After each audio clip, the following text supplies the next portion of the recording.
Ayon sa ulat, ang mga missile ship ng China ang gumamit ng laser sa isang eroplano ng Bureau of Fisheries and Aquatic Resources o kung tawagin ay BFAR na nagsasagawa ng routine patrol sa West Philippine Sea. Ang paggamit ng laser ng mga barko ng China ay maaaring magdulot ng panandaliang pagkabulag at magkaroon ng potensyal na maapinsala sa operasyon ng eroplano. Ang insidenteng ito ay bahagi ng mga patuloy na pangaharas na nararanasan ng mga ahensya ng Pilipinas mula sa mga barko ng China sa pinag-aagawang teritoryo, sa kabila ng patuloy na diplomatic protest at pagpapahayag ng Pilipinas ng kanilang karapatan sa nasabing karagatan. Nananatiling mainit ang tensyon sa rehiyon dahil sa agresibong hakbang ng China. Sa kabila ng nagdesisyon na ang UNCLOS at ang claims ng bahagi ng South China Sea, kabilang ang West Philippine Sea, ay napagwagian na ng Pilipinas noong panahon pa ni Pinoy. Ang paggamit ng mga laser laban sa mga barko o aircraft ay itinuturi na isang mapanganib na aksyon dahil maaari itong makapinsala sa mga piloto o sa mga operatibo at itinuturi na agresibong hakbang sa ilalim ng International Maritime Law. Ito ay nangyari habang nagpapatrol ang eroplano ng BFAR sa West Philippine Sea. Ay namataan nila ang dalawang warship ng China na tila di umaalis sa lugar ng West Philippine Sea. Kaya napilitan ang BFAR na i-radio challenge pero walang sagot ang PLA or Chinese vessel. Nagpatrolya ang BFAR ship sa katubigan ng Miropa Reef na sakop ng Recto Bank at dumiretso ang BFAR sa Hasa-Hasa Shoal para sa resupply mission nito, ngunit tinangkang harangin at habulin ng Chinese Coast Guard ang mga warship nito.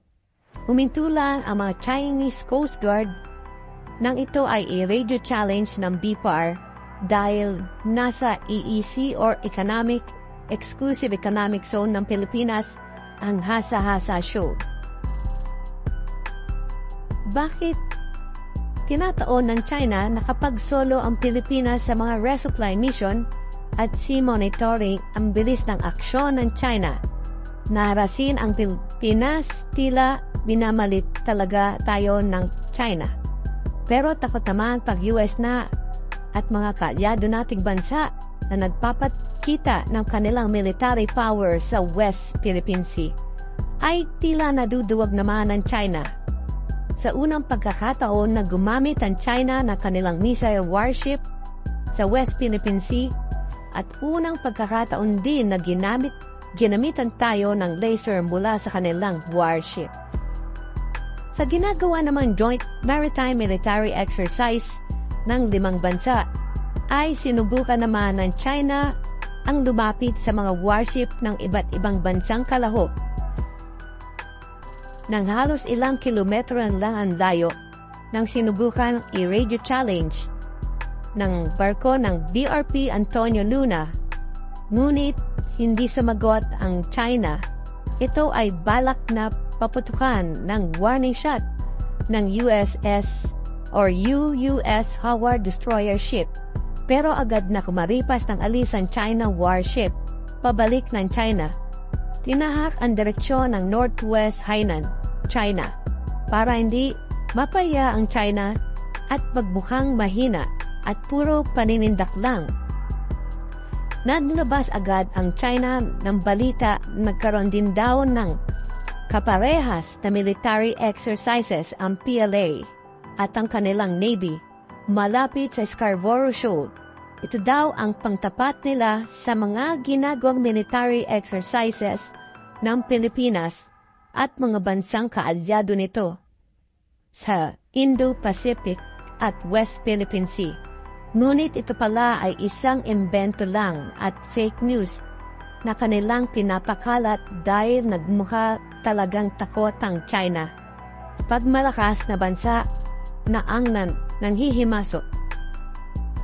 Sa dinami ng mga Chinese vessel na nakakalat sa West Philippine Sea, bakit tila nung araw ng Multilateral Cooperative Maritime Exercise ay napakalinis ng West Philippine Sea dahil wala ni isang barko ng China or militia boat ang humarang sa direksyon ng Naval Military Vessel Group.